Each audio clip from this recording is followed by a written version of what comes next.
दोस्तों, आज जो कॉमिक्स हम पढ़ेंगे उसका नाम है मुर्दों का टापू। ये महाबली शेरा की कॉमिक्स है। ये एक्शन, एडवेंचर, फैंटेसी और जादुई होती है महाबली शेरा की कॉमिक्स। तो पढ़ते हैं इसको। मुर्दों का टापू। सोना के जंगल से सटे हुए विशाल समुद्र के किनारे लहरों के सारे डोलते इस विशाल जहाज पर मंडरा रहे हैं चील, कौवे व गिद्ध। काव काव क्रें। इन चील, कौवों व गिद्धों के मंडराने का मतलब अच्छी तरह जानते सोना के जंगलवासी। जहाज पर जरूर कुछ लाशें पड़ी है, अन्यथा इतने चील कौवे हरगिज न मंडराते। महाबली को सूचित करना होगा। सूचना मुझ तक पहुंच चुकी है लोगों सरदार। महाबली आप? हाँ, चिंपी ने मुझे सब बता दिया है। आओ देखे क्या मामला है।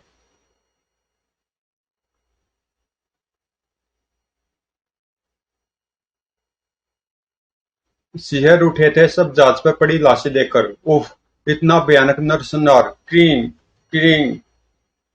कितनी बेदर्दी से इन लोगों को किसने मारा होगा। किसी के कराने के बाद सुनकर अचानक चौंक उठा शेरा। ओह, वह जिंदा है भी। आह, तभी ये दोनों भी जीवित है महाबली। आह, इन्हें फौरन उपचार की आवश्यकता है, ले चलो इन्हें। कुछ देर बाद लोंगो कबीले में इनकी मरहम पट्टी कर दिए, जल्दी होश आ जाएगा महाबली। धन्यवाद वेदराज। जल्दी ही। मैं कहा हूँ, सोना के जंगल में हो तुम लोग। मेरा नाम महाबली शेरा है मित्र। क्या? महाबली शेरा हो तुम? हाँ मित्र, कौन हो तुम? और उस जहाज पर पड़ी बेशुमार लाशें किन लोगों की हैं? मैं रक्तवन का राजकुमार विराट हूँ, और वह लाशें मेरे सैनिकों की है। लेकिन रक्तवन में तो ऐसे खूंखार नरभक्षी जानवर बसते हैं कि मनुष्य के रहने की तो कल्पना भी नहीं की जा सकती। परंतु हम साधारण मनुष्य नहीं, देवपुत्र हैं। शताब्दियों पूर्व हमारे एक पूर्वज ने देवलोक से आकर रक्तवन में अपनी एक अलग अलग दुनिया बसाई थी। वह दुनिया हम मनुष्यों की निगाहों से गुप्त रह सके, इसके लिए उन्होंने निर्माण किया भयंकर जीव जंतुओं का, जिनके डर से मनुष्य ने रक्तवन में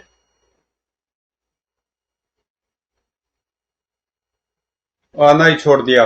इस प्रकार हमारी सभ्यता शताब्दियों से दुनिया की नजरों से ओझल रहकर रक्तवन में फलती फूलती रही।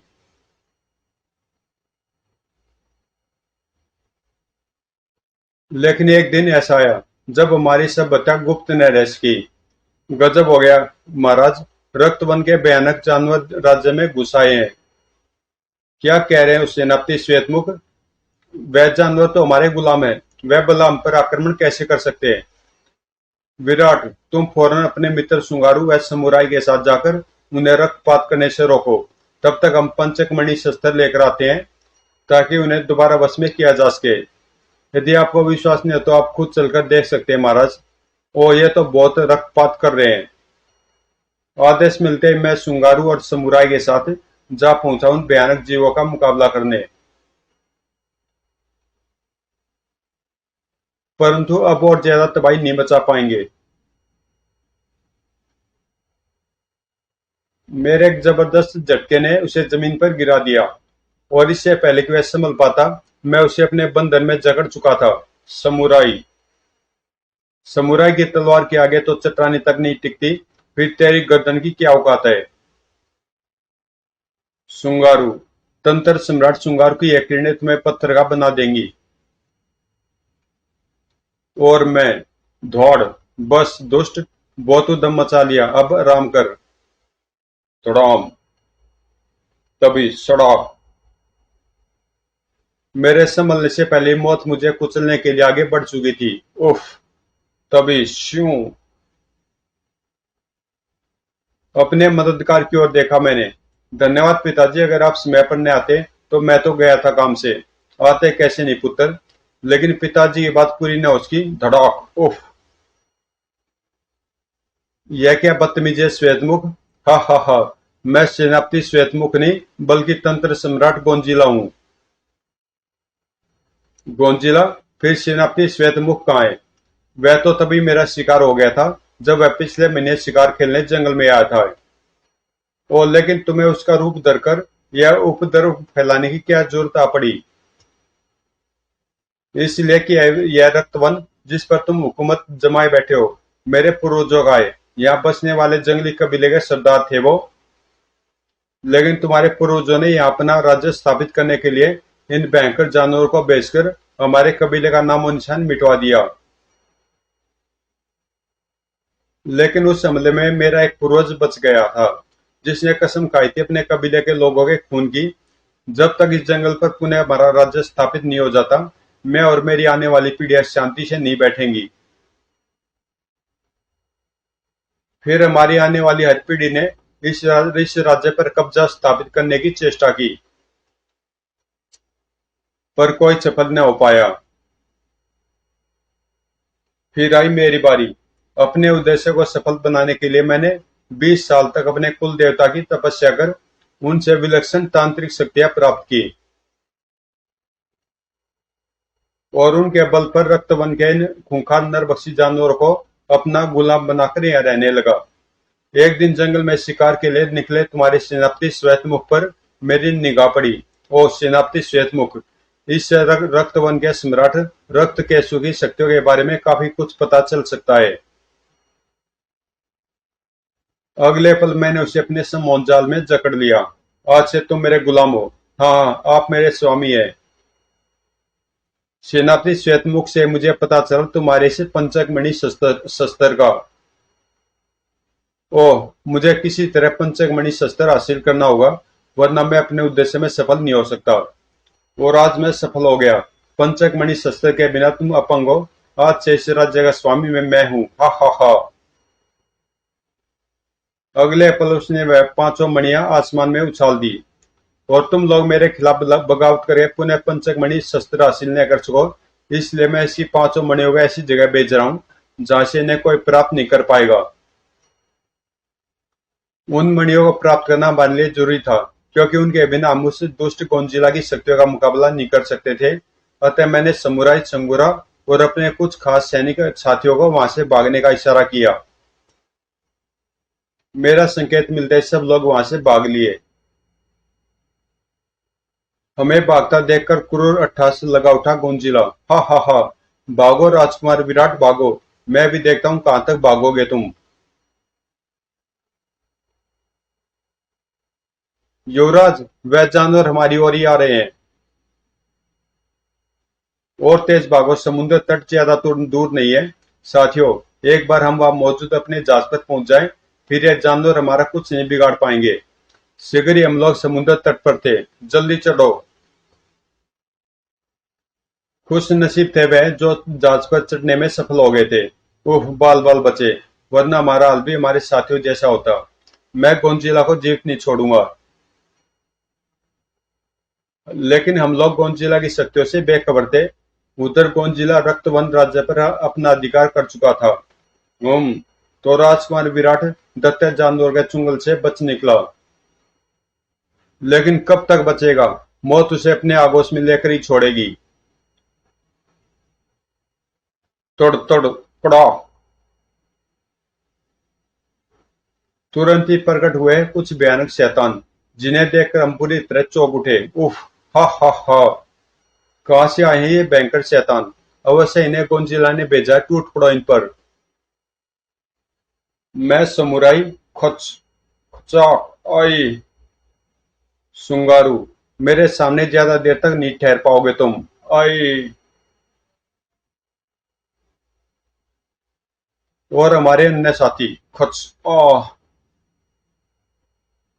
बेद बहादुरी से शैतानों का मुकाबला कर रहे थे, लेकिन किरणों से बने हुए शैतान लगातार आकाश की ओर से जहाज की तरफ आ रहे थे।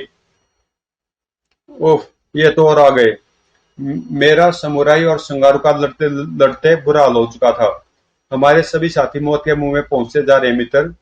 हाल इन लगातार बढ़ते शैतानों से अब बल से नहीं छल से निपटा जा सकता है। वह कैसे? अगर हम अपनी अपनी सांसों को रोककर अपने छातियों की लाशों के बीच गिर जाएं, तो वे शैतान में मृत समझ लेंगे और वापस लौट जाएंगे। और हमने वैसा किया जैसा सुंगारों ने कहा था। गिरने के साथ ही हमारी चेतना लुप्त होती चली गई थी, और जब हमें होश आया तो स्वयं को तुम्हारे सामने पाया। ओह, अब क्या इरादा है? तुम तीनों तो बुरी तरह घायल हो। रक्तवन राज्य को गोंजिला से आजाद कराने के लिए पंचक मणियों को प्राप्त करना ही होगा, चाहे इसके लिए जान की बाजी क्यों न लगानी पड़े।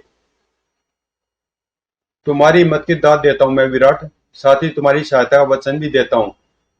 तुम्हारा साथ पाकर मैं धन्य हो जाऊंगा महाबली। अगले पल पंचक मणियों का पता लगाने के लिए ध्यान लगाकर बैठ गया शुंगारू। कुछ देर बाद विराट पंचमणियों का पता चल गया है। उनमें से एक मणि सम्मोहनी द्वीप पर है।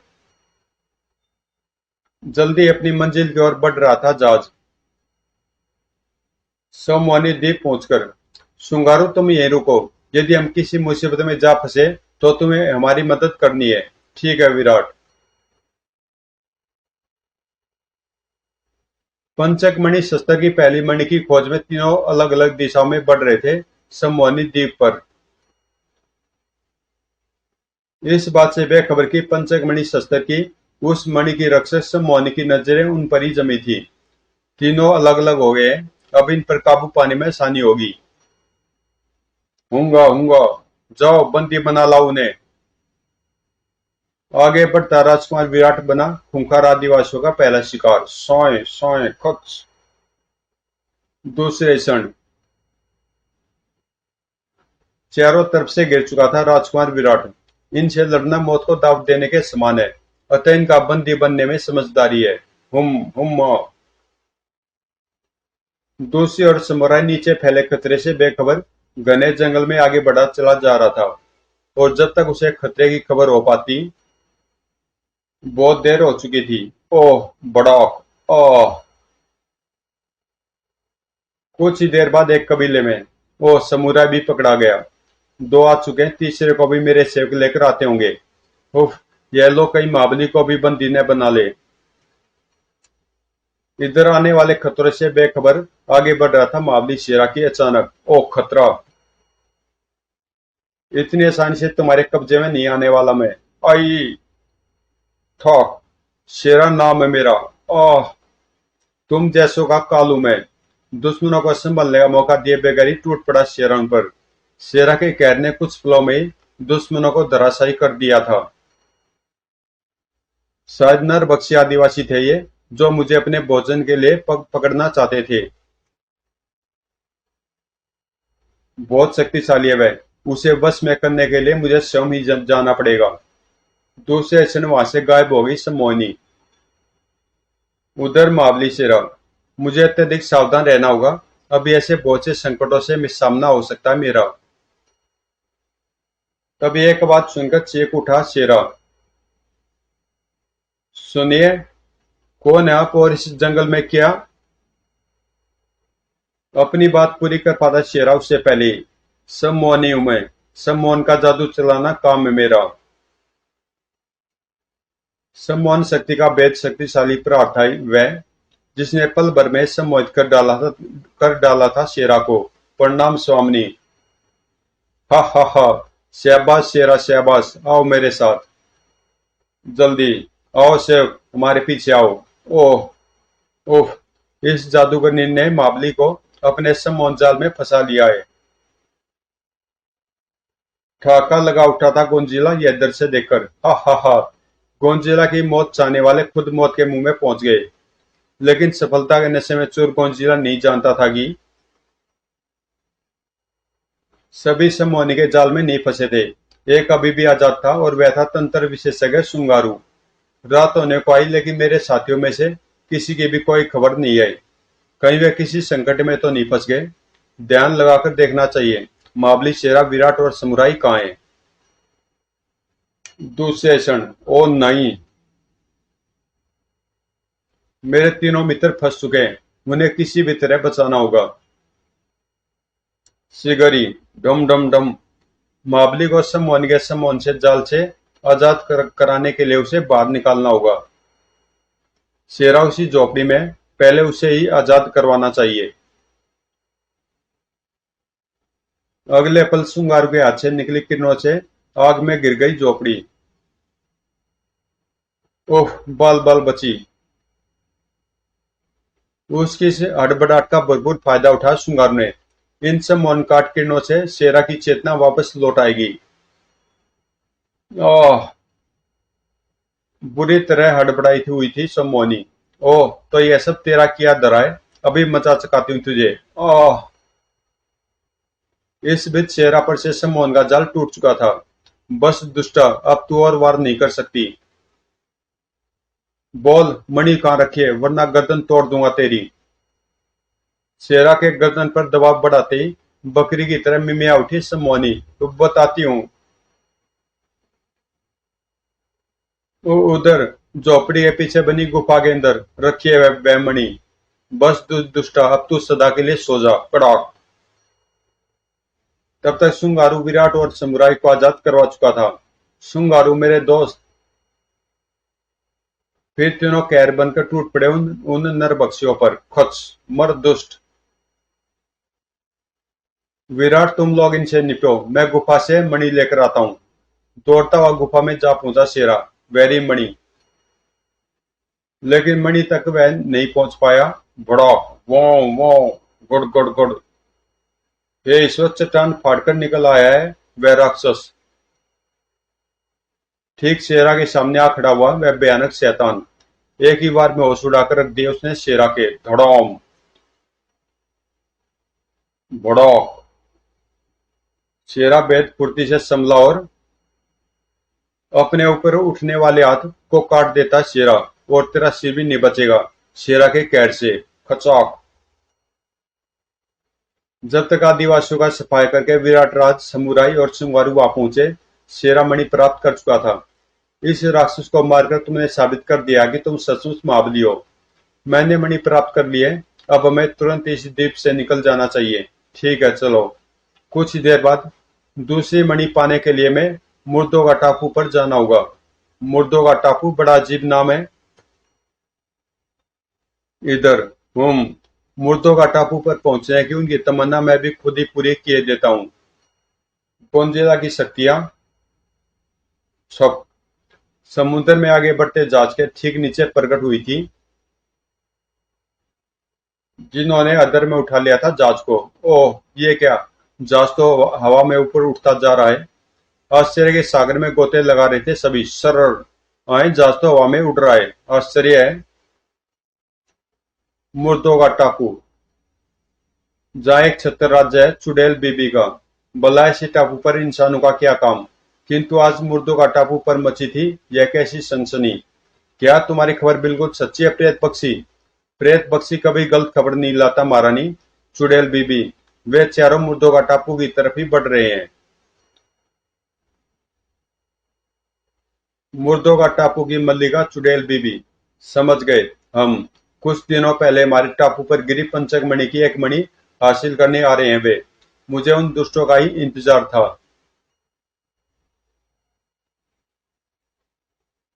आसमान में उड़े जा रहे जहाज को हिचकोले खाते देख उछल पड़े चारों। अब कौन सी नई मुसीबत से सामना होने वाला है हमारा। न जाने कौन जिला की मायावी शक्तियां और क्या क्या कमाल दिखाएंगे अभी। वो देखे मावली, मुर्दों का टापू। बस हर कोई आंखें फाड़ देखता रह गया। न जाने किस मुसीबत से सामना होगा यहाँ। यहाँ मिलेगी हमें हमें पंचक मणि की दूसरी मणि। हमारा जहाज स्वयं मुर्दों का टापू पर खींचा चला जा रहा है। हमें किसी भी अनजानी मुसीबत से सामना करने के लिए हर पल तैयार रहना चाहिए। टापू की जमीन को अभी छुआ ही था जहाज के पैन देने की। पकड़ लो इन्हें, भागने न पाए। उफ। हमारी ओर बढ़ते चले आ रहे हैं वे। जिंदा व्यक्ति को तो मार सकते हैं हम, किंतु वे सब तो मुर्दे हैं। पर मुकाबला तो करना ही होगा। दोस्तों, यहाँ पे मैं इसका पार्ट 1 कर रहा हूँ। और इससे आगे की स्टोरी हम पढ़ेंगे मुर्दों का टापू पार्ट 2 में, जो आपको 1 घंटे के बाद महाबली शेरा के फोल्डर में मिल जाएगी, प्ले लिस्ट के अंदर। तो मिलते हैं 1 घंटे के बाद पार्ट 2 में।